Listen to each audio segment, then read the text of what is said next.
এই কথাটা প্রশাসন বুঝে না যে তা না, খুব ভালোভাবে বুঝে, সাংবাদিকরা বুঝে। গুরুত্বপূর্ণ ইমানি বিষয়, সবচেয়ে গুরুত্বপূর্ণ ইমানি বিষয় নিয়ে আমরা এখানে একত্র হয়েছি। বিষয়টা সবার কাছে স্পষ্ট, কিন্তু কিছু লোক অস্পষ্টতা সৃষ্টি করার চেষ্টা করে। ওই বিষয়ে আমি এক দুটো কথা বলতে চাচ্ছি। আরে ভাই, অনেকে ধোঁকা দেয়, বা হতে পারে সে নিজেও ধোঁকার মধ্যে আছে।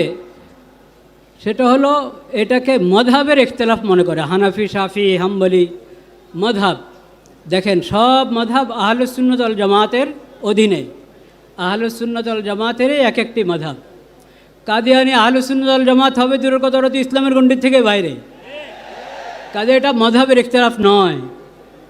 2 নম্বর, কেউ কেউ এটাকে ফিরকার ইখতিলাফ বানাতে চায়। খবরদার, ফিরকা আহলুস সুন্নাত ওয়াল জামাতের মতো হেদায়েতের উপরে তো নাই, ওরা গোমরা। যত ফিরকা, বেদাতি ফিরকা, গোমরা ফিরকা, ওরা গোমরা। কিন্তু তারপরও কোনো না কোনোভাবে কোনো রকম ইসলামের গণ্ডির মধ্যে আছে। কিন্তু কাদিয়ানিরা ইসলামের গণ্ডি থেকে বাইরে। কাজে কাদিয়ানিরা কোনো ফেরকাও না, এরা 72 ফেরকার কোনো ফেরকা না, এরা পুরা ইসলামের পুরা গণ্ডি থেকে বাইরে। তাহলে এটা মযহাবেরও ইখতিলাফ না, ফেরকারও ইখতিলাফ না। তাহলে কি? এটা হলো ইসলাম আর নন ইসলাম। উম্মতে মুসলিমার থেকে বাহিরে ভিন্ন একটা মতবাদ হলো কাদিয়ানি মতবাদ। এটা স্পষ্ট থাকতে হবে সবার কাছে, প্রশাসনের সবার কাছে, সাংবাদিকদের সবার কাছে স্পষ্ট থাকতে হবে। আরও একটা ধোঁকা, প্রতারণার শিকার হয় বা স্বীকার করতে চায় অনেকে, যে এই দেশে তো কত মুসলিম আছে, কাদিয়ানিরা থাকবে, সমস্যা কি? কাদিয়ানিরা থাকবে ইসলামের পরিচয় নয়, মুসলিম পরিচয় নয়, অমুসলিম পরিচয় থাকবে। এই কথাটা প্রশাসন বুঝে না যে তা না, খুব ভালোভাবে বুঝে, সাংবাদিকরা বুঝে, কিন্তু তারা আমানতদারি রক্ষা করে না। নিজেরা মনে হয় ধোকার মধ্যে থেকেও ভান দেখায়, বুঝে না। আসলে সবে বুঝে। যদি না বুঝে তাদেরকে বোঝা দরকার, শিখা দরকার। ইসলাম, ইমান কাকে বলে, আকীদা কাকে বলে, এটা বুঝতে হবে তাকে। শেষ কথা যেটা বলতে চাই, আমাদের করণীয় আছে। আমাদের করণীয়, প্রশাসনের করণীয়, নিজেদের ঈমান এবং ইসলামের পরিচয় দেওয়া। এই বিষয়, কাদিয়ানি বিষয় যে ঈমানি দায়িত্ব, সেই ঈমানি দায়িত্ব পালন করে নিজেদের ঈমান এবং ইসলামের পরিচয় দেওয়া প্রশাসনের দায়িত্ব।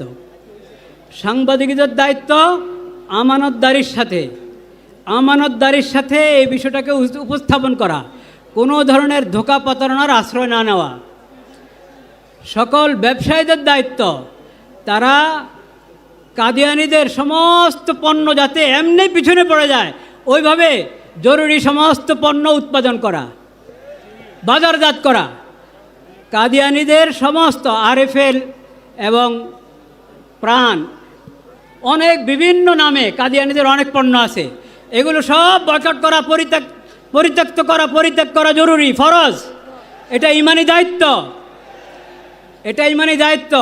নামাজ পড়ি রাসূলুল্লাহ সাল্লাল্লাহু আলাইহি ওয়াসাল্লামের সুন্নত মোতাবেক, অজুখানে গিয়ে দেখা যায় আরএফএলের বদনা, আরএফএলের লোটা। এটা কেমন কথা? এটা কি ঈমানি গায়রত চায়? এটা ঈমানি গায়রতের দাবি? এই জন্য কাদিয়ানিদের সমস্ত পণ্য আমরা বুঝে শুনে, যেই নামে হোক, পরিচিত অপরিচিত নামে যেটা হোক, ওটা থেকে আমরা দূরে থাকবো ইনশাআল্লাহ। এবং সমস্ত ইমাম, খতিব, আলেম, ওয়াইজ সবাই এই বিষয়ের উপরে যে আমরা আলোচনা করে থাকি, ওটা বসিরতের সাথে করব, পড়াশোনা করে করব, যাতে ওয়ালা তাকফু মা লাইসা লাকা বিহি ইলম, এই আয়াতের উপরে যথাযথ আমল হয়। আল্লাহ তাআলা আমাদের সবাইকে তৌফিক নসিব করেন। ওয়া আখিরু দাওয়ানা আলহামদুলিল্লাহি রাব্বিল আলামিন।